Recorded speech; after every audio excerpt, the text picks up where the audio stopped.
Hey everybody, my name is Austin Childress. I am the Director of Education for Carabel Coffee here in Newport, Kentucky, and this video is brought to you by Roasty Coffee. Today I'm going to be talking through iced coffee. How do you make it at home and how do you make it delicious for these summer days? I happen to be making mine in a Chemex, but the principles that I'm going to go through in this video will apply to any way that you choose to brew your iced coffee at home. Alrighty, so I have weighed out my 30 grams of coffee. I'm going to go ahead and grind it. It's going to be a medium grind. All right, so I've ground up my coffee. When I say about medium grind, we're looking at like, say a kosher salt or something a little bit finer than that. So I'm gonna go ahead and drop my coffee right into what I'm going to be brewing. And then here are the tips. So I do it a little bit differently. So what I'm gonna do is, I have 30 grams of coffee weighed out. Normally, I would go up to 450 grams of water out of my kettle, but since we're gonna be adding ice, I don't wanna dilute it too much. I wanna keep basically a 15-to-1 ratio. And what I mean by that is for every 15 parts of water, I have 1 gram of coffee. So if I brewed this at that, that normal ratio, and then added ice at the end, I would make it an 18-to-1 ratio, and it would be too weak. I still want a nice, strong iced coffee that's really easy to drink when I'm done with this. So what I'm gonna do is I'm gonna end up pouring to about 300 grams, and I'm gonna stop my brew there, and then I'm gonna make up the 150 grams with ice after it's all finished brewing.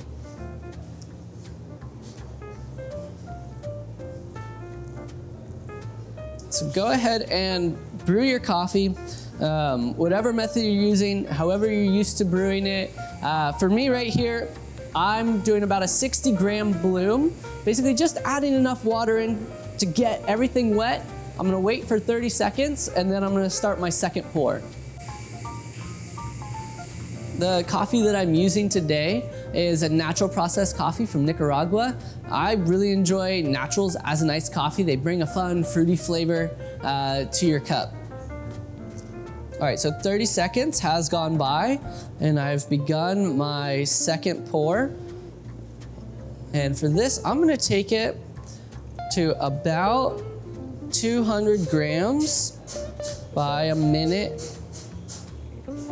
Just nice and slow in my pour. Once I hit 200 grams, I'm gonna stop and I'm gonna wait just about 5 seconds to let it drip down, and I'm gonna do my last pour. All right, so for my last pour, I'm gonna take it to 300 grams. Just nice and easy.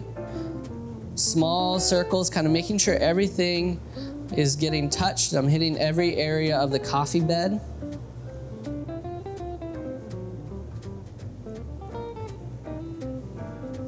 And then we're just gonna let it drain. Once it's all drained, then I'm gonna go ahead and drop in my ice.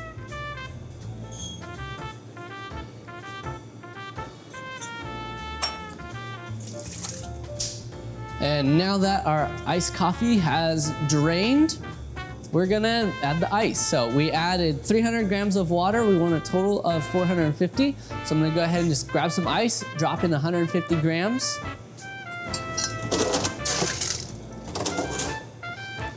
I'm just gonna drop the ice directly into it. Some people prefer to add the ice into the bottom of the vessel and then brew over top of it. I don't favor that approach as much because we know that heat is very important to brewing coffee and getting all of the flavor out. So I prefer to leave the ice out of the bottom so that it's not cooling off the bed of coffee, but normally just brew your hot coffee like you would and then add in that ice at the end. Go ahead and grab whatever vessel you want to enjoy this in. Add some ice.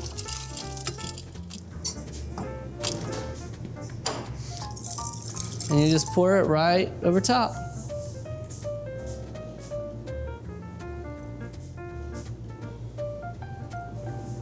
There you go.